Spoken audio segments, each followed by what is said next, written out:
I left after my wife's affair. A year later, she feared my return. I remember the night I left as if it were carved into my bones.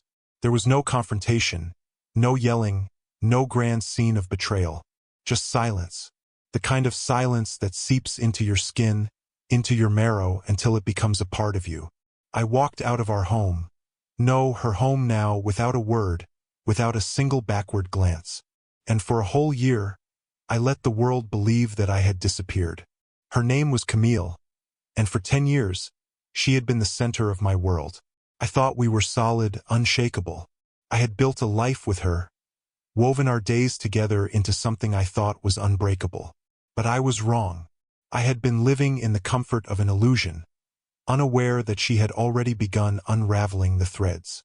The affair came to me in a whisper, an overheard conversation in a place where no one knew me. A bar downtown, a place I had never set foot in before. I had gone there out of routine, a way to unwind after work, sipping on whiskey, lost in the hum of other people's lives. And then I heard it. A name too familiar, a story too intimate to belong to anyone else. Camille? Yeah, she's been with him for months. Poor guy has no idea. I felt the world tilt. The words landed sharp, precise, like a knife pressed into soft flesh. I don't even remember paying my tab.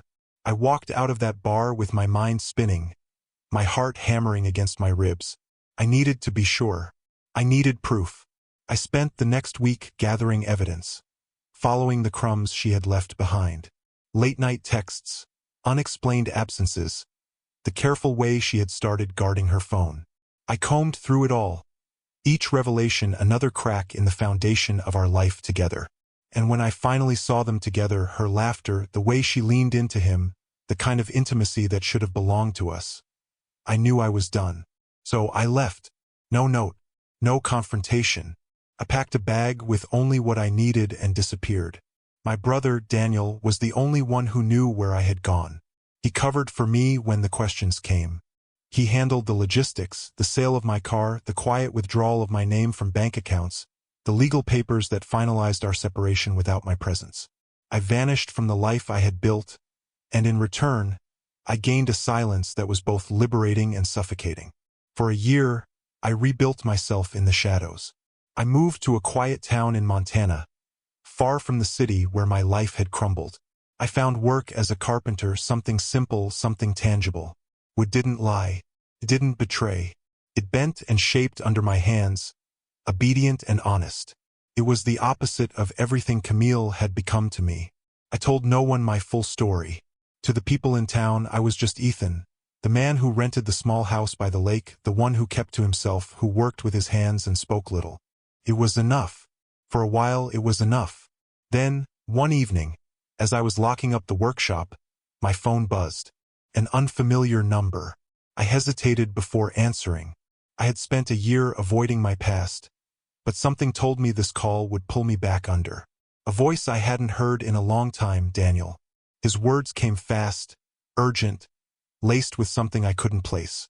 Ethan, Camille, she's been looking for you. Serious. You need to come back. I wanted to ignore it. I wanted to stay in my quiet corner of the world, where betrayal and old wounds couldn't reach me. But something in Daniel's voice made my stomach twist. She needs you. I should have hung up. I should have let the past stay buried. Instead, I packed my bag and booked a flight back home. I had no idea what was waiting for me on the other side. I landed in the city just after midnight. The air was thick, the kind of late summer humidity that clung to your skin like regret. I hadn't been back in over a year, yet the moment I stepped out of the airport, it was like the city swallowed me whole again. The same streets, the same towering skyline. Everything looked the same, but I knew I had changed. Daniel picked me up, his face unreadable as I slid into the passenger seat. We drove in silence for a while, the hum of the tires against the asphalt filling the space between us. He didn't ask if I was okay. He knew better. Instead, he cut straight to it. Camille's not well, he finally said. She's been seeing things, losing herself, and she won't stop asking about you. I scoffed, my fingers tightening around the worn leather of my bag. What do you expect me to do about it? Daniel sighed, running a hand through his hair. I don't know, Ethan, but something's wrong. And I think it started after you left. A bitter laugh slipped out before I could stop it.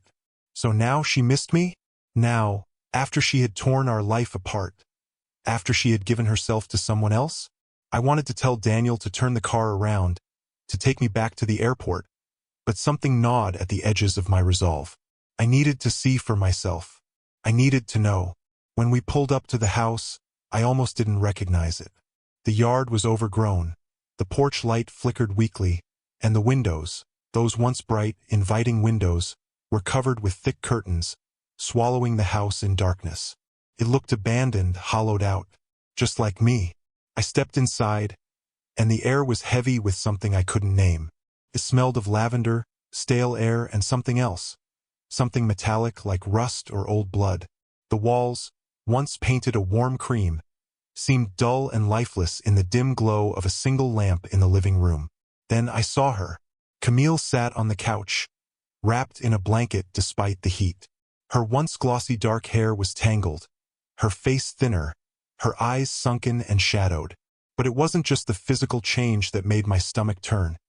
It was the way she looked at me, as if I wasn't real, as if I was something she had conjured from memory and wasn't sure would stay. Ethan? Her voice was barely above a whisper. I didn't know what to say. What was I supposed to say? I know what you did. I saw you with him. I left because I couldn't stand to breathe the same air as you. None of it seemed to matter now. She reached out with trembling fingers, but I didn't move. She let her hand fall. You came back. Daniel cleared his throat. I'll give you 2 minutes. And then he was gone, leaving us in the suffocating silence of the house we had once called home. You're sick, I finally said, my voice colder than I intended. Daniel said you're seeing things. Her eyes flickered, something unreadable flashing across her face. Not sick. Not like that. I don't know how to explain it, Ethan. It started after you left. I'd wake up and things would be different. Rooms shifting, objects moving. I'd hear voices in the walls, whispers just below the surface. I'd see him. A shiver ran down my spine. Him. Her lips trembled. You know who. It hit me then, like ice water dumped over my head. She was talking about the man she had betrayed me with, the faceless shadow that had unraveled everything. But there was something wrong in the way she said it. Not with guilt, not with regret, with fear. Camille, he's not here. You know that, right? Her eyes darted around the room, as if she expected to see him standing in the corner. I thought so, too. But he's been here, Ethan. At night. In the mirrors. In the walls. I hear him breathing when I sleep. He whispers things. Horrible things. And then she trailed off, her fingers digging into the fabric of the blanket. And then I started seeing you too. But you were different. Not like you are now. The other you. He was watching me, smiling in the dark. A chill slithered down my spine. This was beyond guilt, beyond delusion. There was something wrong with Camille, something that made the air in the room feel heavy, oppressive. I didn't believe in ghosts. I didn't believe in curses, or hauntings, or restless spirits. But as I stood there, in the house we had built together, I couldn't shake the feeling that something unnatural had taken root in the spaces between us. And whatever it was, it had been waiting for me to come back. That night I stayed, not because I forgave her, not because I wanted to help, but because I needed to know what had been waiting in the dark for me all this time. And before the sun rose, I would get my answer. That night, I lay in the bed that had once been mine, staring at the ceiling.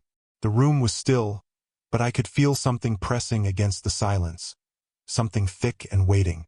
The air was too heavy, too charged. Camille was in the next room, her breathing ragged even through the wall. I wondered if she was awake, listening like I was. Then, at 3:12 a.m., I heard it. A whisper, soft, crawling, threading its way through the walls. Not words, not exactly.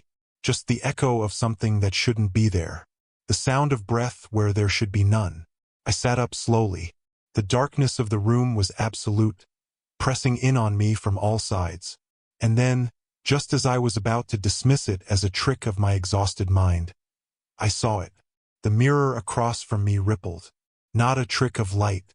Not my reflection shifting in the dark. It moved like water, bending, warping, as if something was pressing against it from the other side. My body locked up, every muscle frozen in place. And then, slowly, the shape began to form. A man. No me, but wrong. Taller. Gaunter. His mouth stretched into a grin too wide. His teeth a shade too sharp. His eyes locked onto mine, and I knew. This was what Camille had seen. The thing that had been haunting her. It had been waiting for me. My pulse roared in my ears, but I couldn't look away. The other me, the thing, raised one long, twisted finger and pressed it against the glass. The room shuddered around me, as if the whole house had taken a breath. And then I heard it. Camille's scream. I launched myself out of bed, barreling through the dark hallway. The house felt different, bigger, as if the walls had stretched and bent overnight. Shadows swirled where they shouldn't, shapes lurking just beyond my vision. I reached Camille's room, throwing the door open. She was on the bed, back pressed against the headboard, staring at the mirror across from her. I didn't need to ask what she saw. I already knew. The mirror warped again, that same horrible rippling effect. And then, all at once, the glass shattered outward, shards flying like teeth from a broken jaw. The air itself seemed to wail, the temperature dropping so fast that my breath curled in front of me. Then silence. Camille's breath came in sharp, gasping sobs. I grabbed her by the shoulders, forcing her to look at me. "It's over," I said, though I wasn't sure I believed it. She nodded, but her eyes flickered past me, to the wall. My stomach turned to stone. Slowly, I followed her gaze. There, carved into the drywall with deep, jagged scratches, was a message. "You left the door open." The words pulsed, shifting as if they were alive. And suddenly, I knew what had happened. When I had left a year ago, I had created a void. A space where I should have been. And something had slipped through. Something that wanted to take my place. I turned back to Camille. She was shaking, tears streaming down her face. "It's not over," she whispered. "It'll never be over."